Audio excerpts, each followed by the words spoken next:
یہ جملہ بڑا عام ہوتا جا رہا ہے، کسی کو کچھ نہیں کہنا چاہیے، بس میٹھی میٹھی باتیں، ٹھنڈی ٹھنڈی باتیں، سب کو ساتھ ملا کے امت کو جوڑنا چاہیے، امت کو توڑنا نہیں چاہیے۔ سنا نا آپ نے؟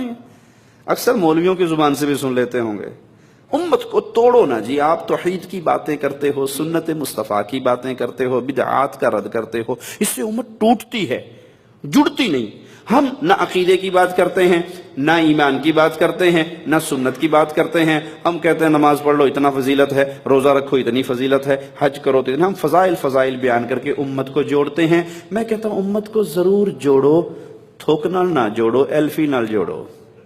جب تک امت کا عقیدہ ٹھیک نہیں ہوگا، امت میں سے شرک کا ناسور نہیں نکلے گا، امت میں سے بدعت کا ناسور نہیں نکلے گا، اس وقت تک امت ایلفی سے نہیں جڑے گی، یہ تھوک سے جڑے گی جس جڑنے کا فائدہ نہ ہوگا۔ تو قرآن خبر دے رہا ہے، یہ ٹیڑھی، یہ ترچھی، یہ الٹی راہیں تمہیں اصل دین الہی سے، اصل صراط مستقیم سے، اصل سنت مصطفیٰ سے گمراہ کر دیں گی۔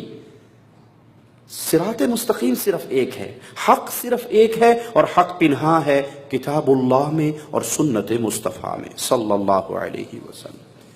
اس جملے کو اپنے بوٹ کی ایڑی کے نیچے دفن کر دو، جو جہاں لگا ہے ٹھیک لگا ہے۔ نہیں پیارے بھائی، جو سنت مصطفیٰ پہ لگا ہے ہمارے سینوں کا نور ہے، ہم اس کی عزت کرتے ہیں، اور جو سنت مصطفیٰ کے خلاف چل رہا ہے تو ہم قطعاً یہ نہیں کہہ سکتے کہ وہ بھی ٹھیک ہے۔ ہو سکتا ہے کوئی دلیل اس کے پاس بھی ہوگی۔ ایک تو 4 مذہب مشہور ہے نا، 4 مذہب ہمارے اپنے ملکوں میں 4 مذہب مشہور ہیں۔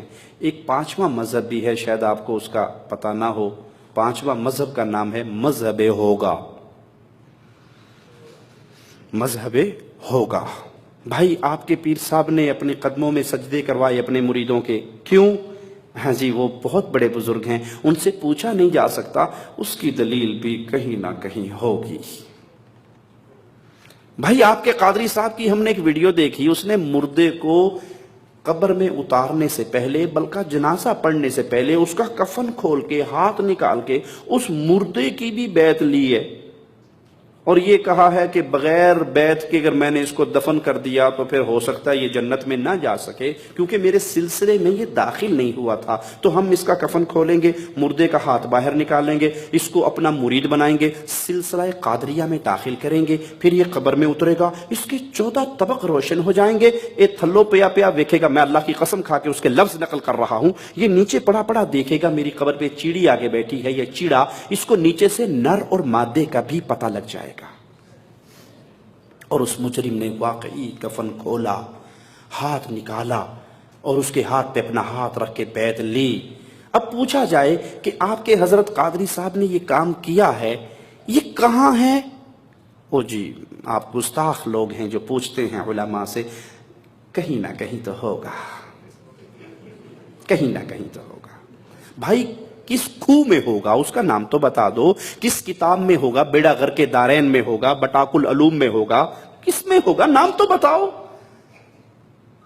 محمد کریم صلی اللہ علیہ وسلم کی سنت کا دشمن ہے وہ انسان جو یہ سمجھتا ہے جو جہاں لگا ہے ٹھیک، اور یہ وہ دروازہ ہے جس سے بدعات کا سیلاب داخل ہوتا ہے۔ ایک بدعت نہیں آتی، بدعات کا سیلاب آتا ہے، جو جہاں لگا ہے ٹھیک۔ کوئی سینہ پیٹ رہا ہے، ٹھیک ہے، کوئی کوئلوں پہ کوئلے جلا کے ماتم کر رہا ہے، ٹھیک ہے، کوئی گھوڑے کے نیچے سے گزر رہا ہے، ٹھیک ہے، کوئی گھوڑے کا تھوک چاٹ رہا ہے، ٹھیک ہے، جو دلدل کے سامنے آ کے رکوع کر کے اس کے کان کے اندر بولتا ہے مجھے بیٹا چاہیے، 9 مہینے سے پہلے حسین کی دلدل اس کو بیٹا دے دیتی ہے، ٹھیک ہے، جو جہاں لگا ہے ٹھیک ہے۔ محمد کریم صلی اللہ علیہ وسلم پہاڑ پہ چڑھے تھے، اہل مکہ کو مخاطب کیا تھا اور کہا تھا قولوا لا الہ الا اللہ۔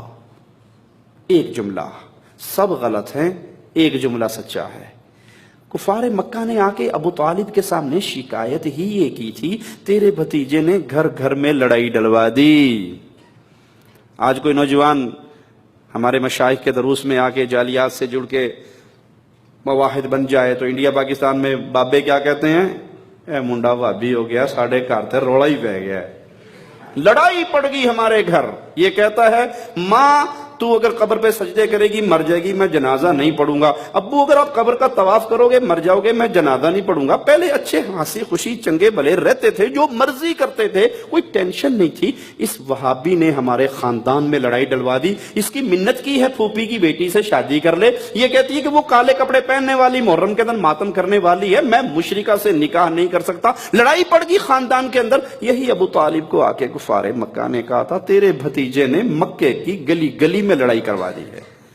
باپ کہتا ہے بیٹا تیری تلوار کے نیچے 3 مرتبہ آیا، تو نے بیٹا باپ سمجھ کے تلوار نہ چلائی، لیکن سن اگر تو میری تلوار کے نیچے 1 مرتبہ بھی آ جاتا تو بیٹا نہ سمجھتا، محمد کا دشمن سمجھ کے کاٹ ڈالتا۔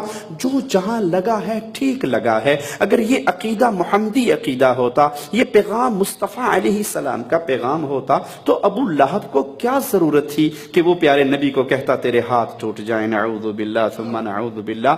ابو لہب کو کیا ضرورت تھی کہ وہ مصطفیٰ کے پیچھے پیچھے چلتا ہوا جاتا اور کہتا نعوذ باللہ یہ مجنون ہو گیا ہے، اس کی بات نہ سننا۔